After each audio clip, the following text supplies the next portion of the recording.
ان کنتم اگر تم تحبون اللہ اللہ سے محبت کرتے ہو، فاتبعونی تو میری اطاعت کرو۔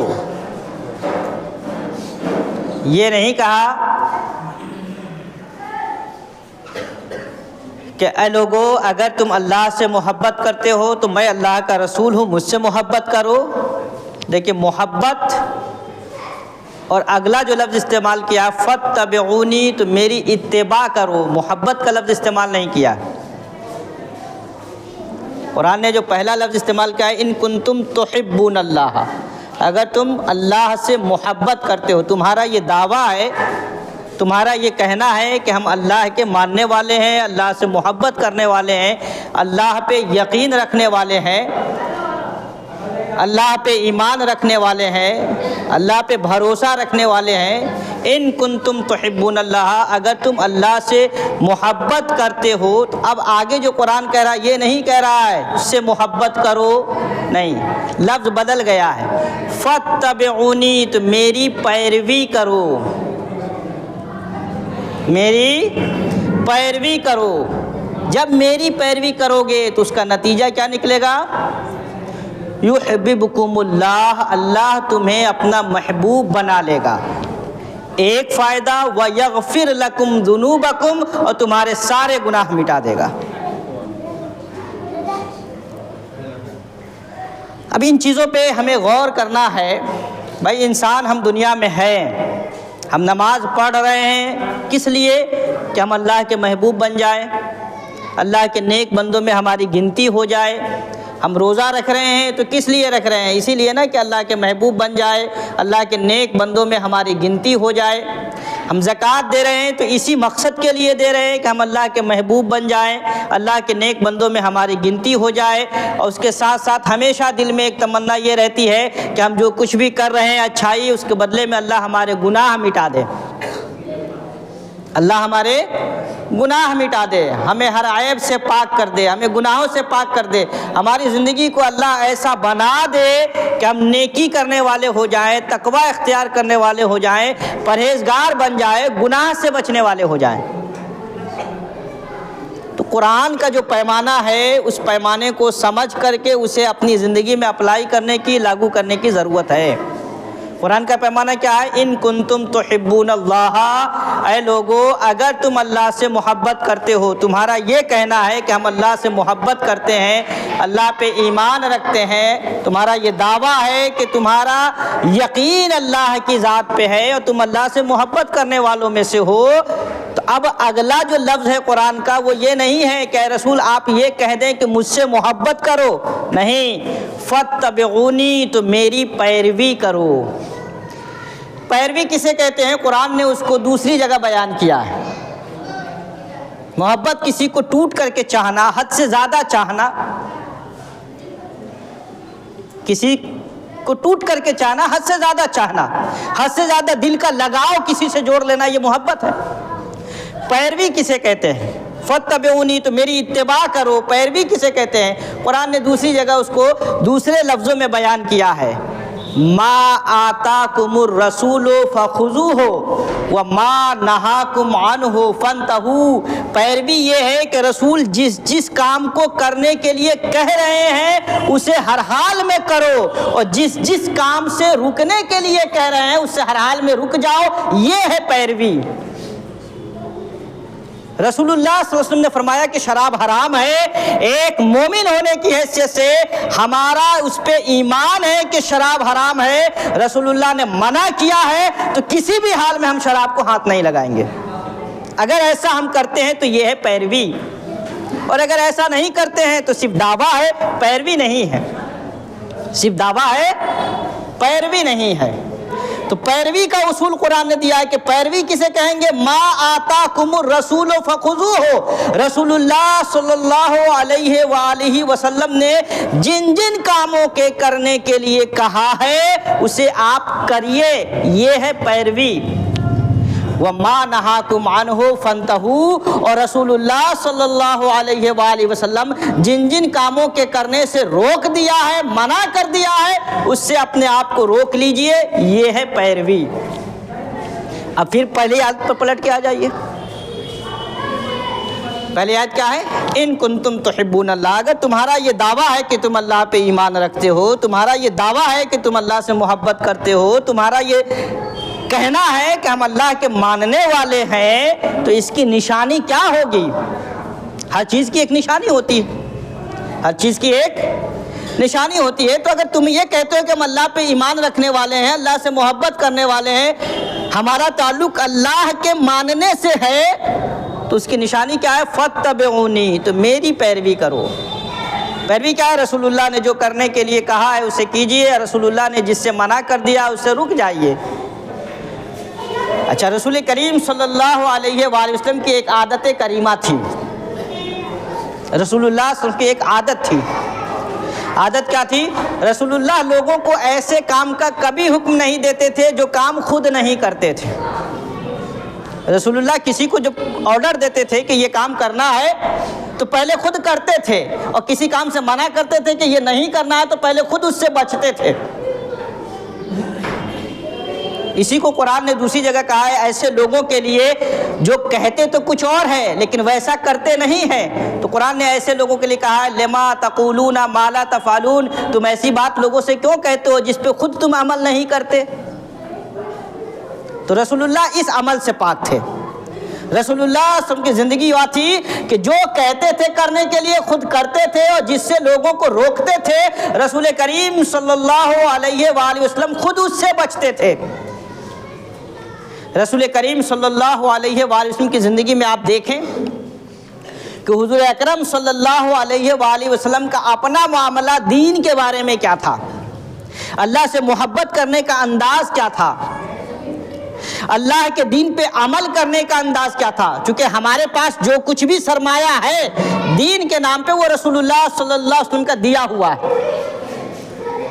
رسول اللہ صلی اللہ علیہ وسلم سے ہٹ کر کے ہمارے پاس دین کا کوئی سرمایہ نہیں ہے، اس لیے کہ وہ اللہ کی طرف سے ہمارے پاس رسول بن کر کے آئے ہیں۔ انہوں نے جسے دین کہا اسے ہم نے دین مان لیا، انہوں نے جسے کہا کہ یہ دین نہیں ہے ہم نے مان لیا کہ یہ دین نہیں ہے۔ ہمارے پاس واحد سورس اللہ تبارک و تعالیٰ تک پہنچنے کا رسول کریم صلی اللہ علیہ وآلہ وسلم ہے۔ اتباع، پیروی، رسول اللہ کے حکم کو ماننا، رسول اللہ نے جیسا کہا ہے ویسا کرنا، اپنا نفع نقصان کچھ نہیں سوچنا۔ اب ہمارا فائدہ ہے اس کرنے میں یا ہمیں نقصان ہوگا، اس سے اوپر اٹھ کر کے ہمیں یہ دیکھنا ہے کہ رسول اللہ نے کہا ہے کرنے کے لیے تو ہمیں کرنا ہے، رسول اللہ نے کہا ہے نہیں کرنے کے لیے تو ہمیں نہیں کرنا ہے، چاہے اس میں بظاہر ہمیں فائدہ نظر آ رہا ہو اور کرنے والے میں بظاہر نقصان نظر آ رہا ہو، لیکن ہم نہیں جانتے ہیں کیا نقصان ہے کیا فائدہ ہے۔ رسول اللہ نے جیسا کہا ہے ہم ویسا کریں گے، رسول اللہ نے جس سے منع کر دیا اس سے ہم اپنے آپ کو روک لیں گے۔ یہی تعلق، یہی عادت بنانا اتباع کہلاتا ہے۔ ایک واقعہ یاد دلا دیتے ہیں یہاں پر، اس واقعے سے ہم سب لوگ واقف، ایسا نہیں کہ میں پہلی بار آپ کو کہہ رہا ہوں، ہم سب لوگ اس واقعے کو جانتے ہیں۔ ہم اور آپ جانتے ہیں کہ پیغمبر دو عالم صلی اللہ علیہ وآلہ وسلم نے جب لوگوں تک دین کی باتیں پہنچانا شروع کی تو لوگ حضور صلی اللہ علیہ وسلم کے دشمن ہو گئے، اور حضور ہی کے دشمن نہیں ہوئے، حضور پہ جو لوگ بھی ایمان لاتے گئے، حضور کی پیروی کرتے چلے گئے، سب کے لوگ دھیرے دھیرے دشمن ہوتے چلے گئے۔ ایک وقت وہ بھی آتا ہے مکہ کے سرزمین پہ کہ تمام مسلمانوں کے لیے مکہ کی سرزمین تنگ کر دی جاتی ہے، رہنے نہیں دیا جاتا ہے۔ اللہ کی طرف سے حکم آتا ہے کہ اے پیغمبر دو عالم صلی اللہ علیہ وآلہ وسلم، آپ صحابہ کو کہیں کہ وہ ہجرت کر جائے اور آپ خود ہجرت کر جائیے یہاں سے، یعنی اس جگہ کو چھوڑ کے دوسری جگہ چلے جائیے۔ ہم اور آپ جانتے ہیں کہ مسلمان پہلی مرتبہ مکہ چھوڑ کر کے حبشہ گئے، افریقہ کے ایریے میں، پھر دوسری مرتبہ بھی مسلمان حبشہ گئے، اور تیسری مرتبہ میں مدینہ شریف گئے۔ خود حضور صلی اللہ علیہ وسلم مدینہ شریف گئے۔ ہم اتباع کا معنی سمجھانا چاہتے ہیں کہ اتباع رسول اللہ صلی اللہ علیہ وسلم کی زندگی اور صحابہ کی زندگی میں کیا تھی اور ہم لوگ کیسے اتباع کرتے ہیں۔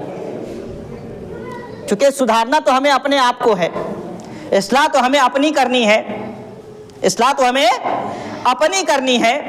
پیغمبر دو عالم صلی اللہ علیہ وآلہ وسلم ہجرت کر رہے ہیں اور رسول اللہ صلی اللہ علیہ وسلم کی ذات وہ تھی، یعنی اپنا رسول اللہ کا کردار ایسا تھا کہ بڑا سے بڑا دشمن رسول اللہ صلی اللہ علیہ وسلم پہ جھوٹ ہونے کا مقدمہ نہیں دائر کر سکتا تھا، جھوٹے ہونے کا داغ نہیں لگا سکتا تھا، اور نہ امانت میں خیانت کرنے کا داغ لگا سکتا تھا۔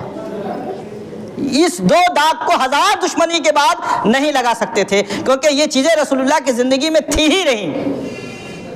نہایت سچے اور نہایت امانت دار، پورا مکہ دشمن ہو گیا، ننگی تلوار لے کر کے رسول کریم صلی اللہ علیہ وسلم کو شہید کرنے کے لیے کھڑا ہے، لیکن اس کے باوجود ان کے گھروں کے قیمتی سامان خود حفاظت میں رسول اللہ کے موجود ہیں۔ یہ ہے رسول اللہ کا کردار، یہ اعلیٰ اخلاق، یہ کیریکٹر تھا پیغمبر دو عالم صلی اللہ علیہ وسلم کا، کہ ہزار دشمنی کے باوجود مکہ والوں کو اپنے قیمتی سامان کی حفاظت کرنی ہوتی تھی کہ چوری نہ ہو جائے، کوئی ادھر ادھر نہ کر دے، کوئی ہیر پھیر نہ کر دے، تو لا کر کے کہاں رکھتا تھا؟ پیغمبر دو عالم صلی اللہ علیہ وآلہ وسلم کے پاس، کہ ان کے پاس اگر سامان چلا جائے گا تو اس میں ہیر پھیر نہیں ہو سکتا ہے، وہ جیسے ہم رکھیں گے ویسے ہی وہ سامان محفوظ رہے گا۔ چنانچہ ہجرت کی رات سارے قبیلے کے لوگ ننگی تلوار لے کر کے موجود ہیں کہ پیغمبر اپنے گھر سے باہر نکلے کہ ان کا کام صاف کر دے، معاذ اللہ ثم معاذ اللہ۔ سارے لوگ، اللہ تعالیٰ نے پہلے ہی بتا دیا تھا پیغمبر دو عالم صلی اللہ علیہ وسلم کو کہ آپ کو نکلنا ہے یہاں سے اور جانا ہے مکہ چھوڑ کر کے۔ تو پیغمبر دو عالم صلی اللہ علیہ وسلم نے حضرت علی کو بلوا لیا تھا، حضرت علی کرم اللہ تعالیٰ وجہ الکریم کو بلوا لیا تھا۔ اب یہاں اتباع کا معنی سمجھیے گا اس واقعے سے۔ حضرت علی کو کہا کہ علی تم اس کمرے میں آج رات میرے بستر پہ لیٹ جانا، میں جا رہا ہوں، تم میرے بستر پہ لیٹ جانا اور سب کی امانتیں دے کر کے مدینہ آنا، مجھ سے ملاقات کرنا۔ علی میرے بستر پہ لیٹ جانا، علی میرے بستر پہ لیٹ جانا، سب کی جو امانتیں ہیں بتا دیا کہ کس کی کیا چیزیں ہیں، یہ جس کی ہے اس کو دے کر کے مدینہ آنا، مجھ سے ملاقات کرنا۔ اب یہاں کیا معاملہ ہے؟ ننگی تلواریں لے کر کے دشمن چاروں طرف سے کھڑے ہیں۔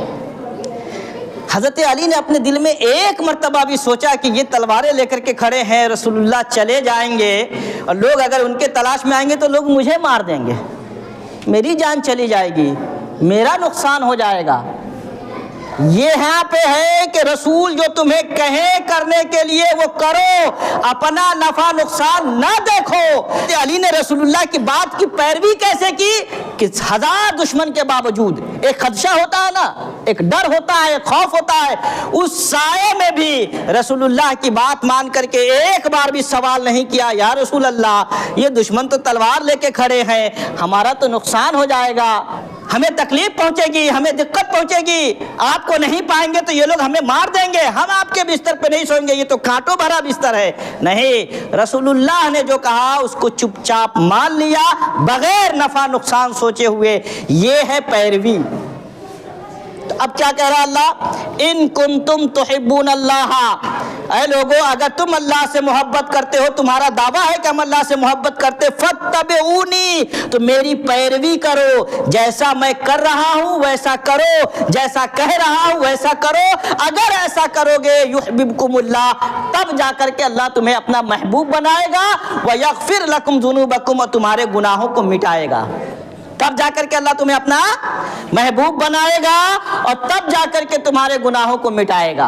اب تھوڑی دیر ٹھہر کر کے، رک کر کے، ہم اور آپ اپنے سینے پہ نہایت اطمینان کے ساتھ ہاتھ رکھ کر کے دل کی طرف نظر جھکا کر کے غور کریں کہ رسول اللہ اپنی زندگی میں جن موٹی موٹی چیزوں کو کرتے تھے ہم اس کی پابندی کرتے ہیں۔